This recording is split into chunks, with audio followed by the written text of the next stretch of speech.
Hello नमस्कार साथियों, आप सबों को फिर से अपना यूट्यूब चैनल माँ आशा एएस पॉइंट में स्वागत है। मेरे साथियों, आज की इस वीडियो में मैं आपको क्लास 12th ज्योग्राफी यानी कि भूगोल के चैप्टर 2 विश्व जनसंख्या वितरण घनत्व तथा वृद्धि का जितने भी मेन इम्पोर्टेंट पॉइंट्स हैं सबको बताने वाला हूं। इस चैप्टर का लाइन बाय लाइन एक्सप्लेन करने वाला हूं। इसी वजह से आप लोग इस वीडियो को ध्यान से अंत तक देखेंगे। और अगर आप हमारे YouTube चैनल पे नए आए हैं तो प्लीज़ इसको सब्सक्राइब करेंगे, लाइक करेंगे और अपने दोस्तों को भी शेयर करेंगे। तो आपका NCERT बुक का दूसरा चैप्टर है जिसका नाम है विश्व जनसंख्या वितरण घनत्व और वृद्धि। चलिए इसके विषय में विस्तार से जानते हैं। ये जनसंख्या वितरण क्या होता है। सबसे पहले आपका पॉइंट है कि जनसंख्या वितरण क्या है, इसको जानेंगे। देखिए, जनसंख्या वितरण का अर्थ है पृथ्वी की सतह पर लोगों के वितरण की व्यवस्था, यानी कि धरती के ऊपर जो लोग रहते हैं उसकी जो व्यवस्थाएं होती है उसी को हम क्या कहते हैं, वितरण कहते हैं। जनसंख्या को समान रूप से वितरित नहीं किया जाता है। कहते हैं कि सभी जनसंख्या को जो है ना समान रूप से वितरित नहीं किया जाता है, क्योंकि दुनिया में 90% आबादी अपने भूमि क्षेत्र के लगभग 10% में रहती है। कहते हैं कि सभी जगह समान अवस्था नहीं है, क्योंकि दुनिया का 90% आबादी जो है वो अपने भूमि क्षेत्र का लगभग 10% में ही रहती है। इसी वजह से कहते हैं कि सभी जगह जो है ना इसका जनसंख्या का वितरण समान नहीं है। तो सबसे पहले आप जानें इसको कि जनसंख्या वितरण क्या है। और नेक्स्ट है आपका, और आप इसमें लिख सकते हैं कि दुनिया के 10 सबसे अधिक आबादी वाले देश दुनिया की आबादी का लगभग 60% योगदान करते हैं। बहुत इंपॉर्टेंट पॉइंट है। कहते हैं दुनिया के 10 सबसे अधिक आबादी वाले देश दुनिया की आबादी का लगभग 60% योगदान करते हैं। इन 10 देशों में से 6 एशिया में स्थित है। कहते हैं इनमें से 6 देश जो है वह कहाँ है, एशिया में ही स्थित है।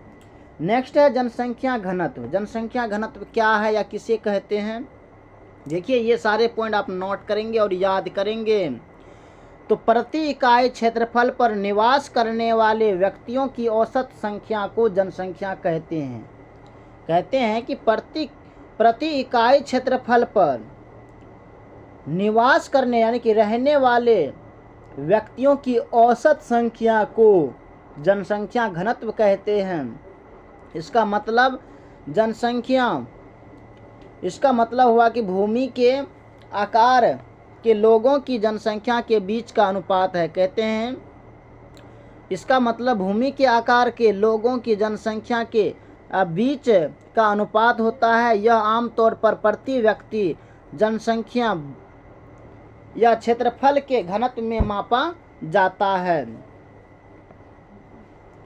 कुछ क्षेत्र घनी आबादी वाले हैं, जैसे उत्तर पूर्वी अमेरिका हो गया, आपको उत्तर पश्चिमी यूरोप हो गया, दक्षिण पश्चिमी और पूर्वी एशिया होगा। यहाँ पे जो है ना लोगों की जनसंख्या अधिक है। कुछ क्षेत्र बहुत कम आबादी वाले हैं, जैसे कि ध्रुवीय क्षेत्रों के पास और भूमध्य रेखा के पास उच्च वर्षा क्षेत्र, जबकि कुछ क्षेत्रों में मध्यम चीन, दक्षिणी भारत, नॉर्वे, स्वीडन आदि जैसे घनत्व हैं। अब नेक्स्ट आपका पॉइंट है जनसंख्या घनत्व की गणना। हम जनसंख्या घनत्व की गणना कैसे करेंगे। देखिए, जनसंख्या घनत्व मापने के लिए कुछ जनसंख्या को यानी कि कुल जनसंख्या को कुल क्षेत्रफल से भाग दिया जाता है। सिंपल बात है। जनसंख्या घनत्व अगर निकालने का बारी आए तो हम क्या करेंगे, ऊपर में कुल जनसंख्या देंगे और नीचा में कुल क्षेत्रफल से भाग लगा देंगे तो जनसंख्या घनत्व निकल जाएगा। उदाहरण के लिए मान लीजिए किसी देश की जनसंख्या कितना है, 10 लाख है और वहाँ का क्षेत्रफल कितना है, 10,000 वर्ग किलोमीटर है। इस स्थिति में वहाँ का जनसंख्या घनत्व 100 व्यक्ति प्रति वर्ग किलोमीटर होगा। अगर हम इससे अगर भाग देंगे ना तो कितना निकलेगा, 100 व्यक्ति प्रति वर्ग किलोमीटर। ऐसे आप निकाल सकते हैं। ऐसे क्षेत्र जिनकी जनसंख्या 200 व्यक्ति प्रति वर्ग किलोमीटर से अधिक होती है उन्हें सघन आबादी वाला क्षेत्र कहा जाता है। आपसे क्वेश्चन करेगा 2 मार्क वाला क्वेश्चन में ऐसे क्वेश्चन पूछा जाता है कि सघन आबादी वाला क्षेत्र किसे कहा जाता है, तो आप इसका आंसर लिखेंगे ऐसे क्षेत्र जिनकी जनसंख्या 200 व्यक्ति प्रति वर्ग किलोमीटर से अधिक होती है उन्हें सघन आबादी वाला क्षेत्र कहा जाता है। नेक्स्ट पॉइंट है जनसंख्या वृद्धि दर।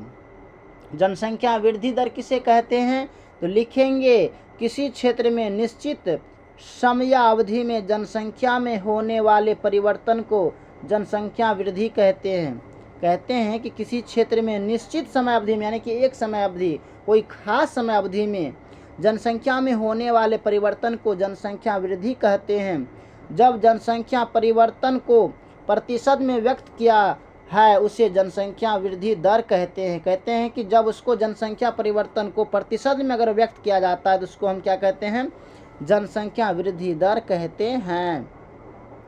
अब है जनसंख्या वृद्धि दर के प्रकार, कितने प्रकार के होते हैं या कौन कौन से प्रकार के होते हैं। तो जनसंख्या वृद्धि दर 2 प्रकार की होती है। प्रथम है जनसंख्या की धनात्मक वृद्धि दर, दूसरा है जनसंख्या की ऋणात्मक वृद्धि दर। याद रखेंगे। चलिए जानते हैं जनसंख्या की धनात्मक वृद्धि दर क्या होता है।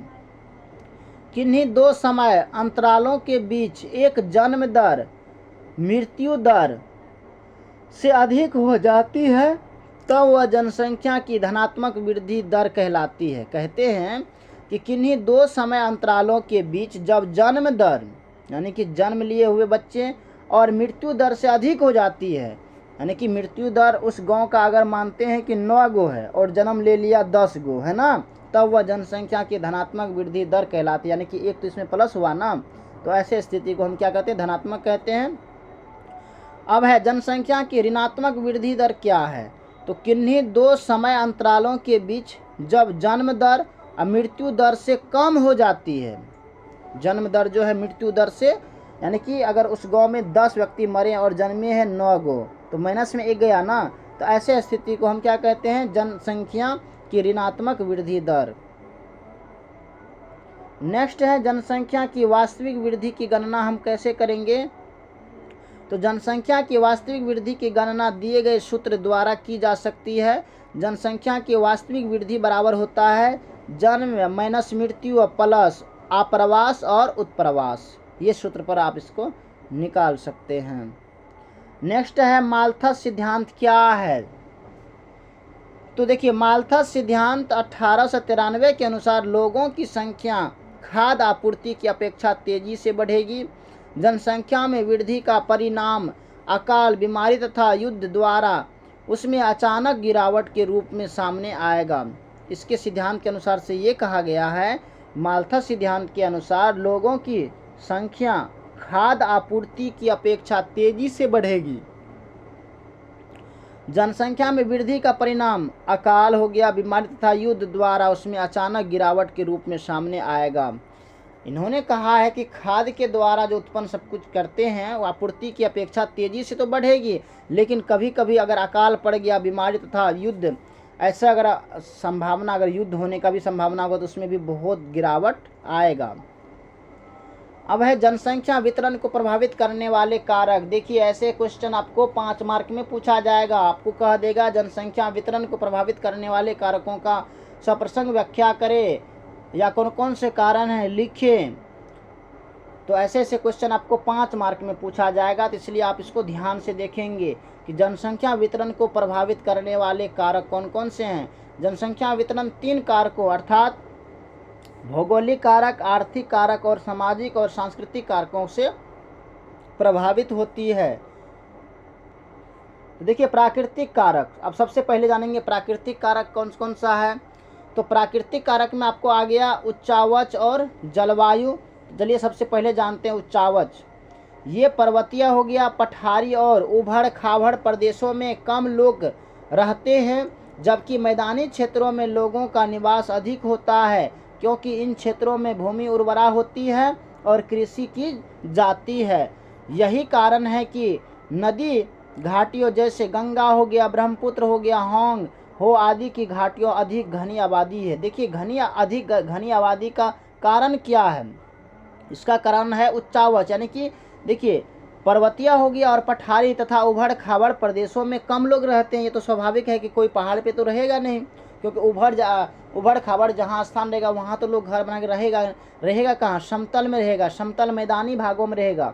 तो मैदानी भागों में क्या होता है, वहाँ तो लोग अधिक निवास करता है, क्योंकि वहाँ का जो भूमि होता है उसका उर्वरा शक्ति तेज होता है। उर्वरा शक्ति वहाँ मतलब कि अगर वो अनाज अपना उगा करके खा सकता है, वो अपना कृषि कर सकता है। और यही कारण है कि नदी जैसे गंगा हो गया, ब्रह्मपुत्र हो गया, होंग की घाटियों में सबसे अधिक घनी आबादी है।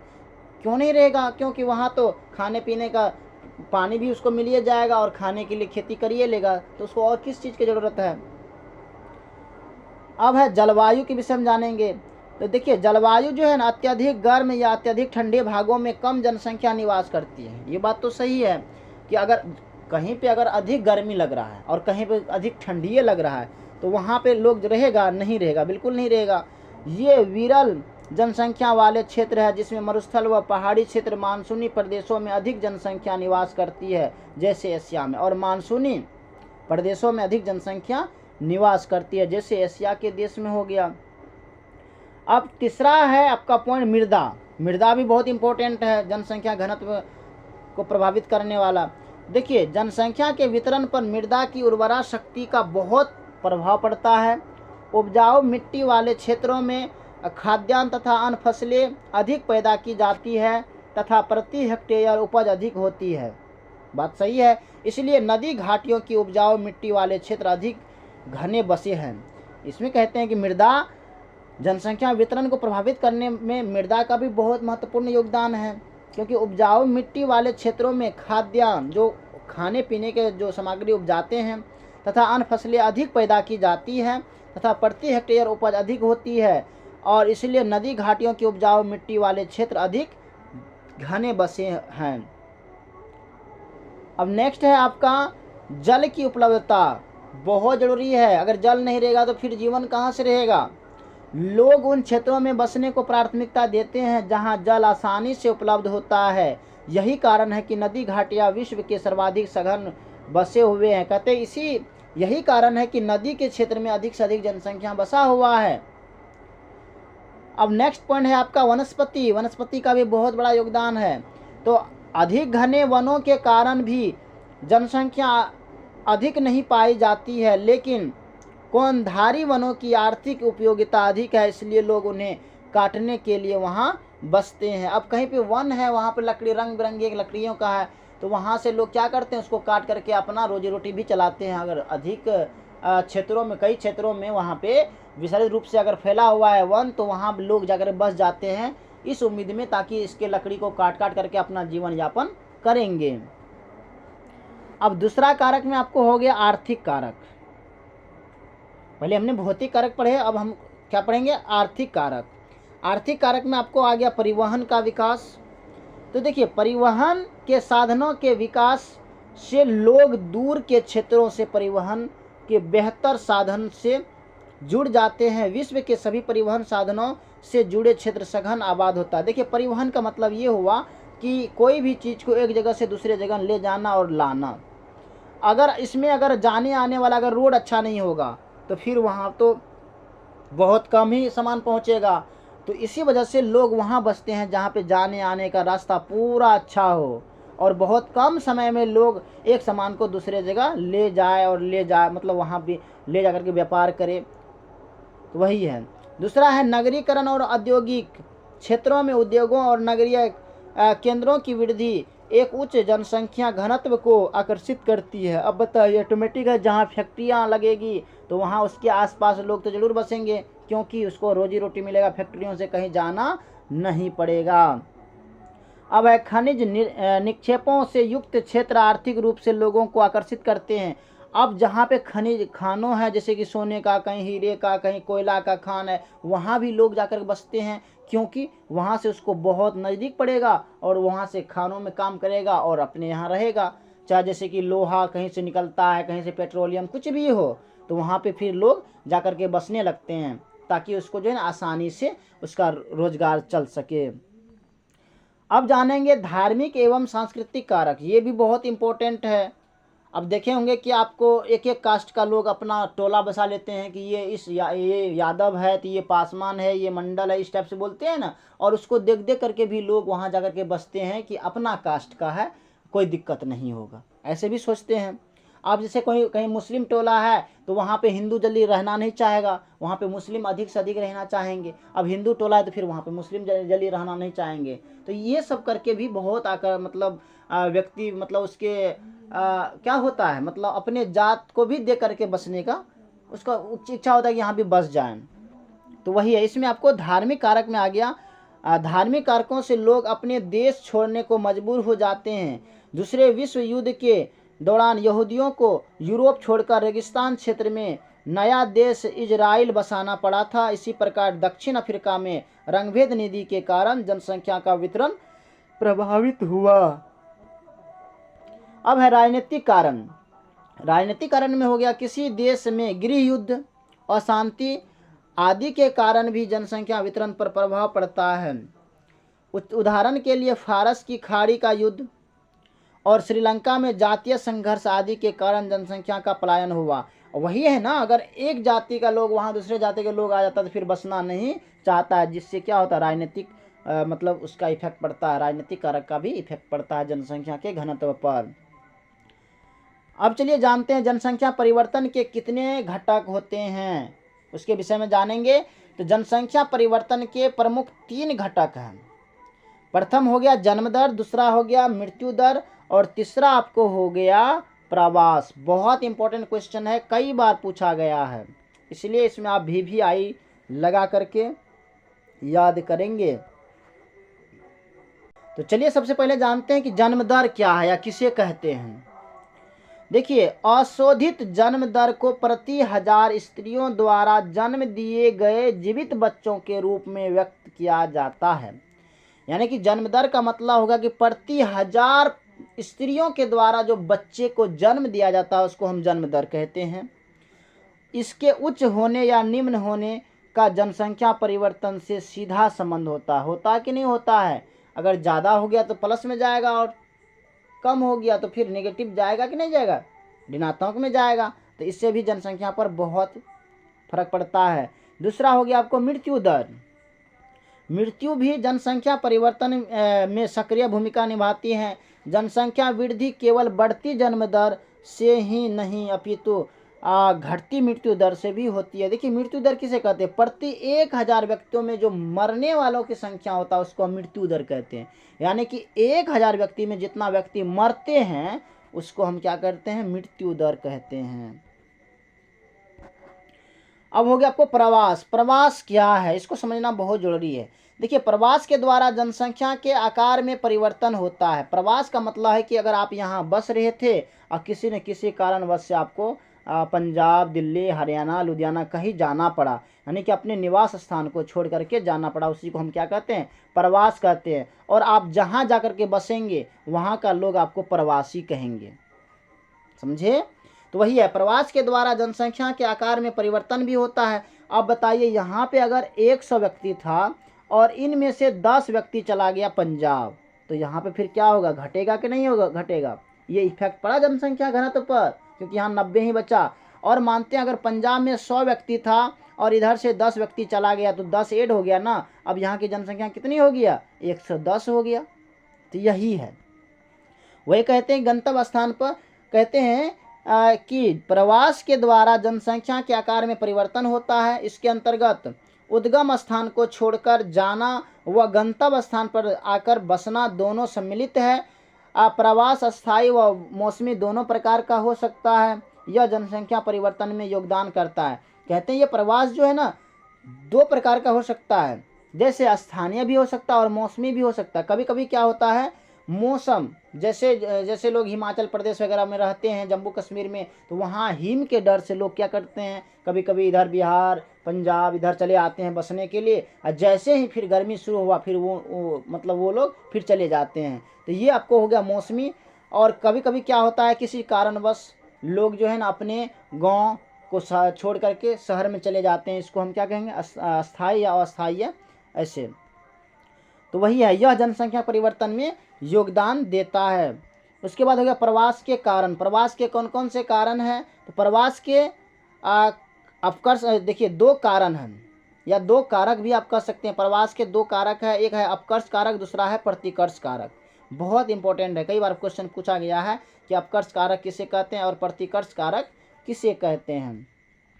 देखिए प्रवास के अपकर्ष कारक क्या होते हैं? तो प्रवास के अपकर्ष कारक गंतव्य स्थान को उद्गम स्थान की अपेक्षा अधिक आकर्षक बनाते हैं।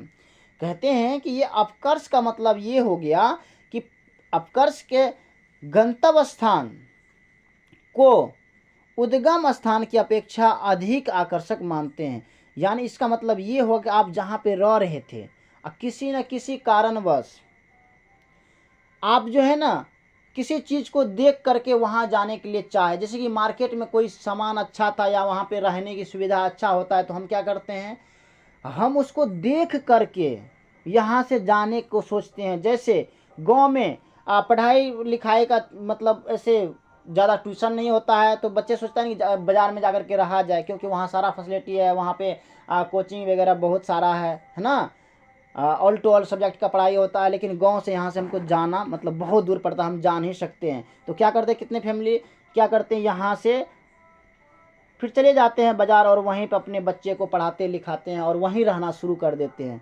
तो ये हो गया आपको अपकर्ष कारक, यानी कि किसी को देख करके या किसी भी सुविधा को देख करके हम अपने जो है ना उद्गम स्थान को छोड़ करके हमने वहाँ पे चले गए, जहाँ हम रह रहे थे उसको छोड़ करके हमने चले गए, उसको देख करके। इसको हम क्या कहते हैं, अपकर्ष कारक कहते हैं।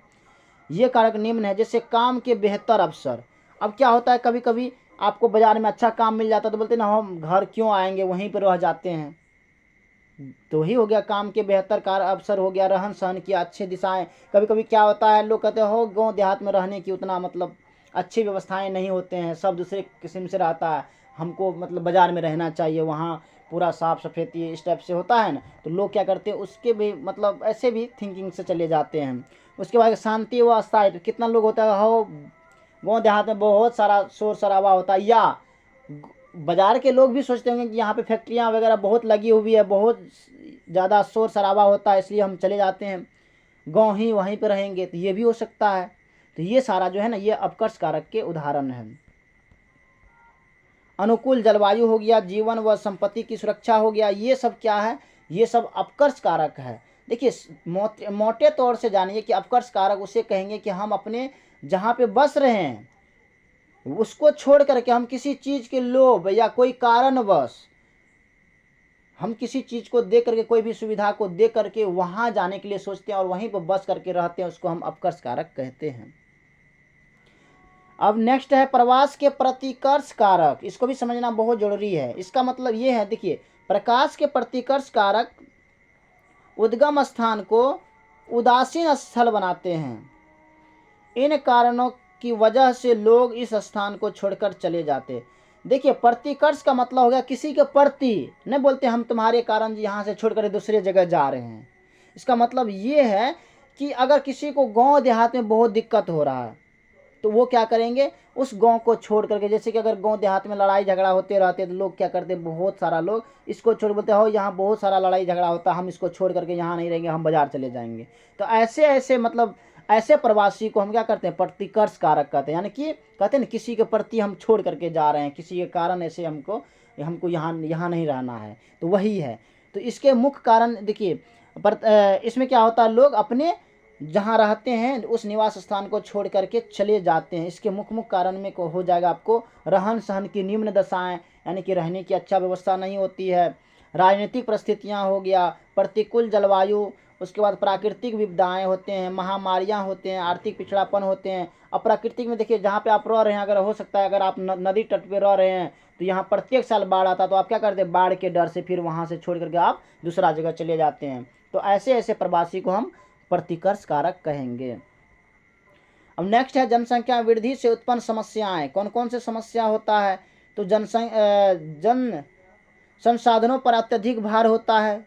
जनसंख्या वृद्धि से क्या होता है, कौन कौन समस्याएं होगा कि नहीं होगा, संसाधनों पर अत्यधिक भार होगा। आप बताइए, जहाँ पे पहले खाने वाले की जनसंख्या कम था वहाँ पे ज़्यादा होगा कि नहीं होगा? संसाधन तो सीमित मात्रा में ही है, तो उसमें फिर ज़्यादा लोग उसका उपयोग करेगा तो क्या होगा? सबका हिस्सा कम होगा कि नहीं होगा? संसाधनों का तीव्र गति से ह्रास हो जाता है, जनसंख्या के भरण पोषण में कठिनाई होता है, विकास की गति का अवरुद्ध हो जाता है, यानी कि जितना विकास होना चाहिए उतना विकास नहीं हो पाता है। ये आपको हो गया। नेक्स्ट है जनसंख्या ह्रास के परिणाम क्या क्या होते हैं? तो संसाधनों का पूर्ण उपयोग नहीं हो पाता है, समाज की आधारभूत संरचना स्वयं ही अस्थिर हो जाती है और देश का भविष्य चिंता व निराशा में डूब जाता है। अब नेक्स्ट है, किस देश की जनसंख्या तीव्र गति से बढ़ने पर वहां के आर्थिक विकास पर पड़ने वाले प्रभाव। कहते हैं किसी देश की जनसंख्या तीव्र गति से बढ़ने पर वहां के आर्थिक विकास पर पड़ने वाले प्रभाव कौन कौन से हैं? तो जनसंख्या के तीव्र वृद्धि के कारण अनेक प्रकार की आर्थिक और सामाजिक समस्याएं उत्पन्न हो जाती है। प्रथम हो गया आपको भोजन की समस्याएं। अब देखिए, अगर जनसंख्या तेजी से बढ़ रहा है तो कौन कौन से कारण हो सकता है? भोजन की समस्या हो सकता है। दूसरा, आपको आवास की समस्या यानी कि रहने की समस्या हो जाएगा। तीसरा, आपको बेरोजगारी हो जाएगा, रोजगार नहीं मिलेगा। चौथा, निम्न जीवन स्तर हो जाएगा। और पांचवा में जनसंख्या का कृषि पर अधिक दबाव हो जाएगा। छठा, बचत में कमी हो जाएगा। और सातवां, स्वास्थ्य में भी कमी आएगी। तो ये सब क्या है? ये सब मेन पॉइंट है, इसको आप नोट करके याद करेंगे। चलिए अब एक एक करके जानते हैं। देखिए, भोजन की समस्याएं। जनसंख्या की तीव्र वृद्धि के कारण आपको सबसे पहले भोजन की समस्याएं होगा। तीव्र गति से जनसंख्या की वृद्धि के कारण भोजन पदार्थों की आवश्यकता की पूर्ति कठिन हो जाती है। आवास की समस्याएं। बढ़ती जनसंख्या के कारण निवास स्थानों की कमी हो जाती है। लाखों लोग झुग्गी तथा झोपड़ी में निवास करते हैं। तीसरा हो गया आपको बेरोजगारी। जनसंख्या वृद्धि के कारण बेकारी एवं गंभीर समस्या के रूप में उभर कर सामने आई है। आर्थिक विकास कम हो जाने से रोजगार के अवसर कम हो जाते हैं और बेरोजगारी बढ़ जाती है। निम्न जीवन स्तर। अधिक जनसंख्या के कारण प्रति व्यक्ति आय कम हो जाती है, इसलिए स्तर गिर जाता है। जनसंख्या पर कृषि का अधिक दबाव। बढ़ती जनसंख्या को खाद्यान्नों की पूर्ति करने के लिए कृषि योग्य भूमि पर दबाव बढ़ जाता है। बचत की कमी। जनसंख्या वृद्धि के कारण कीमतें बढ़ जाती है तथा बचत कम होती है। अब स्वास्थ्य की बात किया जाए तो नगरों में गंदगी बढ़ जाती है और स्वास्थ्य और सफाई का स्तर नीचे गिर जाता है। अब नगरों में अगर जनसंख्या ज़्यादा हो जाएगा तो क्या होगा? वहाँ तो खुला जगह होता नहीं है, वहाँ गंदगी फैलेगा और लोग बीमार से मरेंगे। तो वही है। अब नेक्स्ट है जनांकिकीय संक्रमण। ये आपके चैप्टर का अंतिमा बहुत इंपॉर्टेंट पॉइंट है, इसलिए आप इसको ध्यान से देखेंगे। देखिए, जनांकिकीय संक्रमण सिद्धांत किसी क्षेत्र की जनसंख्या के वर्णन तथा भविष्य की जनसंख्या के पूर्वानुमान लगाने में मदद करता है। कहते हैं कि ये जनांकिकीय संक्रमण सिद्धांत जो है यह किसी भी क्षेत्र के जनसंख्या के वर्णन तथा भविष्य की जनसंख्या के पूर्वानुमान यानी कि उसकी जनसंख्या को अनुमान लगाने में मदद करती है। इस सिद्धांत के अनुसार जैसे जैसे देश या समाज ग्रामीण, खेतीहर और शिक्षित में उन्नति करके नगरीय, औद्योगिक और साक्षर बनता है तो उस समाज में उच्च जन्म व उच्च मृत्यु दर से निम्न जन्म व निम्न मृत्यु दर की स्थिति आने लगती है। ये परिवर्तन विभिन्न अवस्थाओं में होते हैं। इन्हें सामूहिक रूप से जनांकिकीय चक्र कहते हैं। अगर जनांकिकीय चक्र कहा जाए तो आप यहाँ से पॉइंट लिख करके इसको नोट करेंगे। अगर जनांकिकीय संक्रमण पूछा जाए तो यही पॉइंट आप उसमें नोट करेंगे। अब है, ये अवस्थाएं निम्न प्रकार के होते हैं, यानी कि ये जनांकिकीय अवस्थाएं जो है ये निम्न प्रकार के होते हैं। प्रथम अवस्था, द्वितीय अवस्था और तृतीय अवस्था होता है। प्रथम में क्या होता है? प्रथम अवस्था में उच्च जन्म दर और उच्च मृत्यु दर होती है। कहते हैं प्रथम अवस्था में क्या होता है? उच्च जन्म दर और उच्च मृत्यु दर होता है। आपसे क्वेश्चन करेगा किस जनांकिकीय अवस्था में जन्म दर उच्च होता है और मृत्यु दर भी उच्च होता है। तो याद रखेंगे, प्रथम अवस्था में जनसंख्या वृद्धि धीमी होती है और अधिकतम लोग प्राथमिक व्यवसाय में लोग होते हैं। बड़े परिवार संपत्ति माने जाते हैं। जीवन प्रत्याशा निम्न होती है। इसमें क्या होता है, जीवन प्रत्याशा जो है वो निम्न होती है।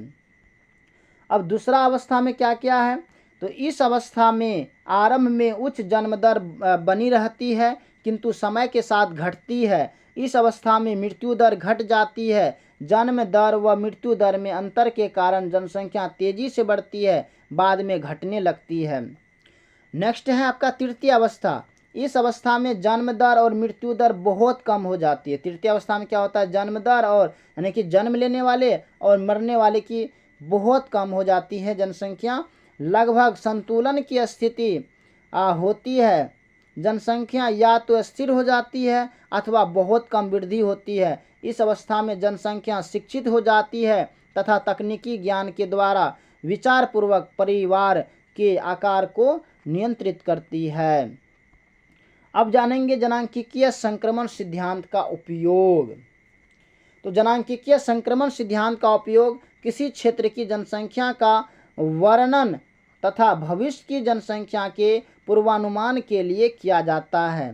कहते हैं जनांकीय सिद्धांत संक्रमण सिद्धांत का उपयोग कहाँ होता है, तो जनांकीय संक्रमण सिद्धांत का उपयोग किसी क्षेत्र की जनसंख्या का वर्णन करने तथा भविष्य की जनसंख्या के पूर्वानुमान के लिए किया जाता है। तो मेरे साथियों, इस चैप्टर में जितने भी मेन पॉइंट था हमने सभी को बताए हैं। बाकी इस वीडियो में आपको कहाँ तक समझ में लगा और कौन कौन पॉइंट आपको समझ में नहीं लगा, आप हमें कमेंट में बताएंगे। और अगर आपको अच्छा लगा होगा तो प्लीज़ आप हमारे यूट्यूब चैनल को भी सब्सक्राइब करेंगे, लाइक करेंगे और अपने दोस्तों को भी शेयर करेंगे। बाकी so thanks very much, all the best. फिर मिलते हैं इसके नेक्स्ट चैप्टर को लेकर। बाकी आप लगन से पढ़ें और अपने रिजल्ट को बेहतर बनाएं। बाकी so thanks very much, all the best. फिर मिलते हैं आगे की वीडियो में, तब तक के लिए जय हिंद।